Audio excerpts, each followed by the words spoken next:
At this moment, I thank myself.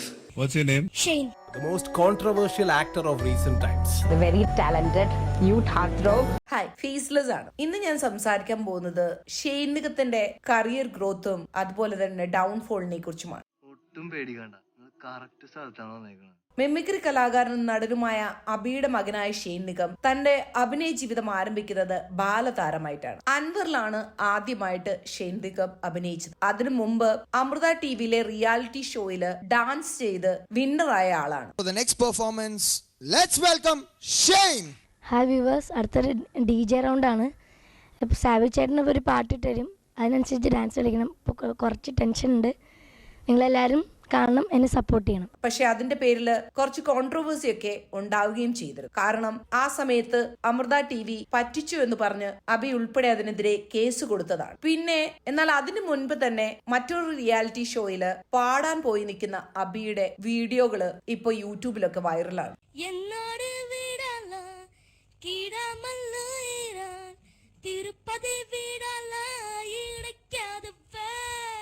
പാടാൻ പോയി നിന്ന് നാണം കെട്ടുവരുന്ന ഷെയ്ൻ നിഗത്തെ ഇപ്പോ യൂട്യൂബിലൊക്കെ അടിച്ചു നോക്കിയാൽ കിട്ടും. What's your name? ഷെയ്ൻ. മോൻ ഏത് ക്ലാസ്സിലാ? 6th. നന്നായിട്ട് പെർഫോം ചെയ്യുന്നുണ്ട്. പാട്ട് കുറച്ചും കൂടി ഒന്ന് ശരിയായ നമുക്ക് അടുത്ത വർഷം ശരിയാക്കി എടുക്കാം. தமிழ் பாட்டா பாடணுமா? ஓகே, ரொம்ப பிடிக்கும் பாடுற, அதுதான் நீங்கள் சகிச்சிடணும். ஓகே. நிலவிடும் வாடகை வாங்கி வீட்டினில் குடி வைக்கலாமா? நான் வாழும் வீட்டுக்குள் வேறாரும் வந்தாலே തകുമാ. പക്ഷേ അവരുടെയൊക്കെ വായടപ്പിച്ചുകൊണ്ട് പിന്നീട് ഷെയ്ൻ സിനിമയിലേക്ക് വന്നു. 2016 കിസ്മത്തും കെയറോസ് സൈറാബാനും ഒക്കെ ചെയ്ത് വൈവിധ്യമാർന്ന കഥാപാത്രങ്ങൾ അവതരിപ്പിക്കാൻ കഴിയുന്ന ഒരു ബഹുമുഖ നടനായി പ്രേക്ഷകര് ശ്രദ്ധിക്കുന്ന രീതിയിൽ ഷെയ്ൻ വളർന്നു. ഷെയ്ൻ വളരെ നല്ലൊരു നടനാണ്. അഭിനയിച്ച എല്ലാ സിനിമകളും കൊമേഴ്ഷ്യൽ സക്സസ് ആക്കിയ ഒരു നടനാണ്. നല്ല ആർട്ടിസ്റ്റ്, അതിന് യാതൊരു സംശയമില്ല. ഷെയ്ൻ പ്രശസ്തനാവുന്നത് പറവ എന്ന സിനിമയിലൂടെയാണ്. സൗബിൻ ഷാഹിർ സംവിധാനം ചെയ്ത ഈ ചിത്രം ഷെയ്ൻ നിഗത്തെ പ്രേക്ഷകരുടെ മുമ്പിൽ മലയാളികൾക്ക് ഇങ്ങനെ ഒരു നടനുണ്ട് എന്നുള്ള ഒരു നിലയിലേക്ക് ഉയർത്തിക്കൊണ്ടുവന്നു. ഒരു പെയിൻ ഞാൻ തന്നെ ഇങ്ങനെ പതുക്കെ കൊണ്ടുവന്ന് എനിക്കും അറിയില്ലായിരുന്നു ഞാൻ ഇങ്ങനെ ചെയ്യാനാണ് പോണെന്നല്ലേ. ആക്ഷൻ പറഞ്ഞ സമയത്ത് എന്റെ ഉള്ളിൽ നിന്ന് അങ്ങനെ വന്നതാണ്. അടുത്ത മൂവി ഈടെയായിരുന്നു. പ്രണയത്തിന്റെയും രാഷ്ട്രീയത്തിന്റെയും പശ്ചാത്തലത്തിലുള്ള ഈ ചിത്രത്തിൽ ഷെയ്ൻ മികച്ച പ്രകടനമാണ് കാഴ്ചവെച്ചത്. അതിനുശേഷം 2019 കുമ്പളങ്ങി നൈറ്റ്സ് വന്നു.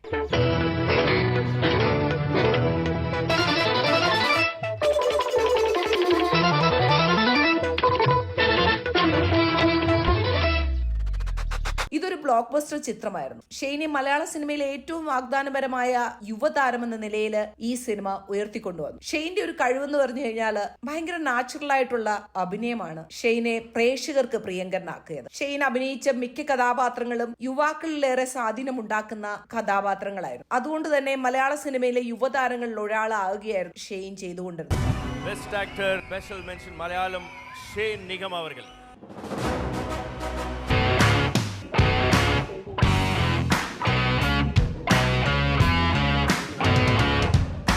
At this moment, I thank myself for being with me and for not giving up. പക്ഷേ അവിടെ നിന്ന് ഷെയ്ൻ ഒരു വലിയ വീഴ്ചയിലേക്കാണ് പോയത്. കുറെ വിവാദങ്ങളും പ്രതിസന്ധികളും എല്ലാം അതിനുശേഷം ഷെയ്നെ ചുറ്റിപ്പറ്റി നിന്നു. അഹങ്കാരി എന്ന് ഷെയ്ൻ മുദ്ര കുത്തപ്പെട്ടു. അച്ചടക്കമില്ലായ്മയുടെ പേരിൽ പലപ്പോഴും സെറ്റുകളിൽ പ്രശ്നങ്ങൾ ഉണ്ടായി.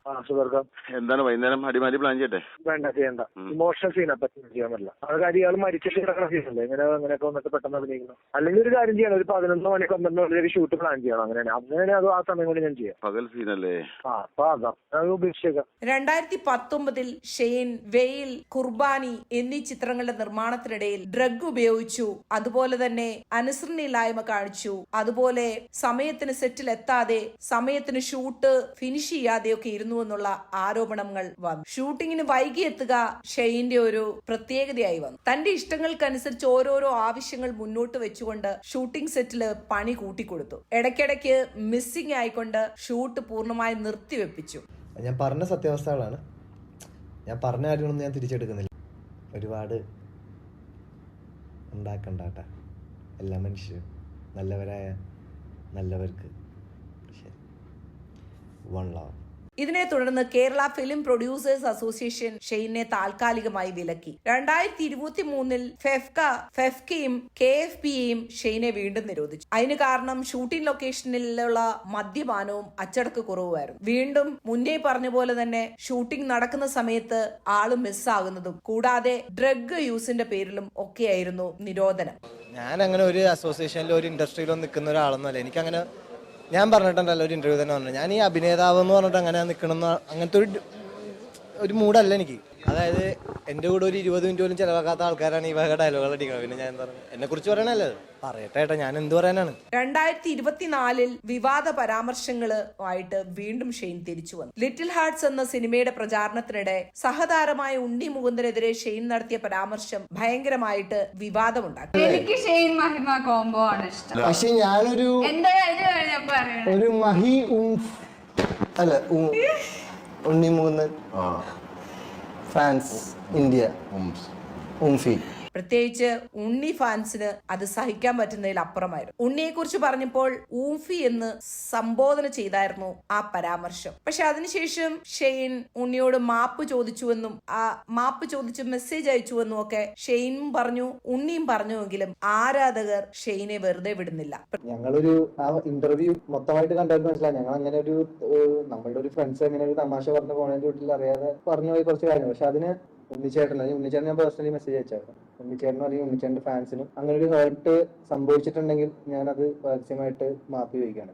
നിർമ്മാതാക്കൾ ഷെയ്നു വേണ്ടി പൈസ മുടക്കാൻ തയ്യാറാവുന്നില്ല. പല നിർമ്മാതാക്കൾക്കും ഷെയ്നിലുള്ള വിശ്വാസം പൂർണ്ണമായി നഷ്ടപ്പെട്ടു പോലത്തെ അവസ്ഥയായി. നിരവധി പ്രോജക്റ്റുകള് ഷെയ്നെ വെച്ച് ചെയ്യാനിരുന്നത് മാറ്റിവെക്കുകയോ അല്ലെങ്കിൽ റദ്ദാക്കുകയോ ചെയ്തു. പ്രേക്ഷകർക്കും ഷെയ്നിലുള്ള പ്രതീക്ഷ നിലച്ചു. പ്രത്യേകിച്ച് ഷെയ്ൻ നൽകിയ വിവാദ പരാമർശങ്ങളൊക്കെ അദ്ദേഹത്തിന്റെ ഓഡിയൻസിനെ കുറച്ചു. എന്നാൽ ഷെയ്നിന്റെ തിരിച്ചുവരവായിരുന്നു 2023. ഈ സമയത്താണ് ഷെയ്നിന് വിലക്ക് നീക്കം ചെയ്തത്. ഷെയ്ന്റെ അമ്മ ഷെയ്ന്റെ കാര്യത്തിൽ ഇടപെട്ടുകൊണ്ട് പുതിയൊരു ആളായിട്ട് ഷെയ്ൻ ഉത്തരവാദിത്വത്തോടുകൂടി തിരിച്ചു വന്നു. എങ്കിലും 2023 കൊറോണ പേപ്പേഴ്സ്, അതുപോലെ തന്നെ വൻ ഹിറ്റായി മാറിയ RDX മുതലായ പടങ്ങള് ഷെയ്ൻ ചെയ്യുന്നത്. കേരള സംസ്ഥാന ചലച്ചിത്ര അവാർഡ് കുമ്പളങ്ങി നൈറ്റ്സിന് ഷെയ്ന് കിട്ടിയിട്ടുണ്ട്. സിംഹ അവാർഡ് കിട്ടിയിട്ടുണ്ട് അദ്ദേഹത്തിന് ഇഷ്ക് സിനിമയ്ക്ക് വേണ്ടി. ഇപ്പോ പുതിയൊരു തമിഴ് പടം ചെയ്തിട്ട് അത് തമിഴ് ഓഡിയൻസിന് ഇഷ്ടമായി, പക്ഷെ മലയാളി ഓഡിയൻസിന് ഇഷ്ടമാകുന്നില്ല,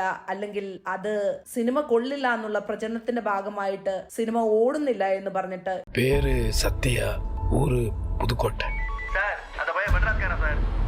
இந்த பையலோட சாவி ஏன் கையில தான், அப்புறம் பாத்துக்கலான்னு ഷെയ്ൻ ഓഡിയൻസിന് മുമ്പിൽ ആറാട്ടണ്ണനെ പോലെയുള്ള ആൾക്കാരെ കൂട്ടുപിടിച്ച് നിന്ന് കേഴുന്നതാണ് 2025 പുതിയ വർത്തമാനം ഷെയ്നെ കുറിച്ചുള്ളത്. അങ്ങനെ ഒരു അവസ്ഥയിലേക്ക് ഷെയ്നെ എത്തിച്ചത് ഷെയ്ൻ തന്നെയാണ്. ഈവൻ RDXന്റെ ഷൂട്ടിന്റെ സമയത്ത് പോലും തന്റെ പങ്കാളികൾക്ക് മുൻഗണന കൊടുക്കാൻ പാടില്ല എന്ന് പറഞ്ഞ് ഷൂട്ട് നിർത്തിവെക്കുന്ന ഒരു മനോഭാവം തന്നെ ഷെയ്ൻ കാണിച്ചതാണ്. അതിന്റെ പ്രൊഡ്യൂസർ സോഫിയ പോളിനോട് തന്റെ മകൻ പോസ്റ്ററിൻ മുൻപന്തിയിൽ വരണമെന്ന് പറഞ്ഞ് ഷെയ്ന്റെ അമ്മ സംസാരിച്ചതായും കേൾക്കുന്നുണ്ട്. അതിനിടെ നിർമ്മാതാവ് സോഫിയ പോൾ ഉന്നയിച്ച ആരോപണങ്ങൾക്ക് ഷെയ്ൻ നിഗം അമ്മയ്ക്ക് നൽകിയ വിശദീകരണ കത്ത് പുറത്തു വന്നു. സിനിമയുടെ എഡിറ്റിംഗിൽ ഇടപെട്ടുവെന്ന ആരോപണത്തിന് ഷെയ്ൻ നിഗത്തിന്റെ മറുപടി ഇങ്ങനെയായിരുന്നു: RDX സിനിമയിലെ 3 കഥാപാത്രത്തിൽ മുഖ്യ കഥാപാത്രമായിരിക്കുമെന്ന് ഉറപ്പ് നൽകിയത് കൊണ്ട് മാത്രമാണ് സിനിമയിൽ സഹകരിച്ചത്. അതുപോലെ തന്നെ അതിൽ ഏറ്റവും കൂടുതൽ പ്രതിഫലം വാങ്ങുന്ന ആളും തന്റെ മകനായിരിക്കണമെന്ന് അവർക്ക് നിർബന്ധം ഉണ്ടായിരുന്നു. അവിടെ നിന്ന് 2025 വന്ന് നിൽക്കുമ്പോൾ ഷെയ്ൻ പ്രേക്ഷകരുടെ മുമ്പിൽ വന്നതെന്ന് കരയുകയാണ്. നിങ്ങൾ എന്താണ് നിങ്ങൾക്ക് തോന്നുന്നത് അത് സ്പ്രെഡ് ചെയ്യുക, അല്ലാണ്ട് വേറൊരു ഹെയ്റ്റ് സ്പ്രെഡ് ചെയ്യരുത് ബ്രോ.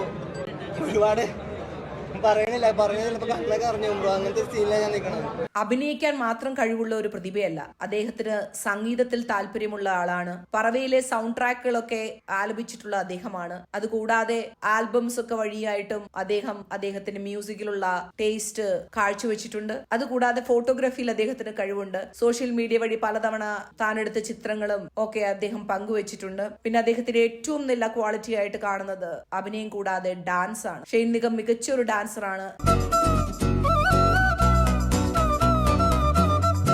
ഷെയ്നെ പോലെ ട്രബിൾഡ് ആയുള്ള യൂത്ത് ക്യാരക്ടേഴ്സ് ചെയ്യാൻ വേറെ ആർക്കും എനിക്ക് തോന്നുന്നില്ല മലയാള സിനിമയിൽ കഴിയുമെന്ന്. ആ വീട് അത്ര ശരിയല്ല സാർ. സൗണ്ട് എല്ലാം ഞാനാണല്ലോ കേൾക്കണം. കാരണം അത് അത്രയും ഒറിജിനാലിറ്റിയോടെ അർത്ഥവത്തായിട്ട് രീതിയിൽ ചെയ്യുന്ന ഒരാള് ഷെയ്നായിരുന്നു. അതുപോലെ തന്നെ ഷെയ്ന്റെ യഥാർത്ഥ ജീവിതത്തിലും പ്രോബ്ലമാറ്റിക് ആയിട്ടുള്ളത് ഷെയ്ന്റെ ക്യാരക്ടറാണ്. അദ്ദേഹം ഇനിയും തിരിച്ചു വരുമെന്ന് നമുക്ക് പ്രതീക്ഷിക്കാം. ഭൂതകാലം പോലെയുള്ള സിനിമകൾ ചെയ്ത ഒരാള് ഇങ്ങനെ വന്ന് നിന്ന് കരയേണ്ട അവസ്ഥ വരുമ്പോ ശരിക്കും ഒരു സിനിമ ആരാധക എന്ന നിലയിൽ എന്നെയും അതുപോലെ തന്നെ ഷെയ്നെ സ്നേഹിച്ച കുറെ പേരെയും വിഷമിപ്പിക്കുന്ന കാര്യമാണ്. എനിവേസ് നമുക്ക് പ്രതീക്ഷയോടെ കാത്തിരിക്കാം ഷെയ്ന്റെ നല്ല സിനിമകൾക്കായി, നല്ല തിരിച്ചുവരവിന്.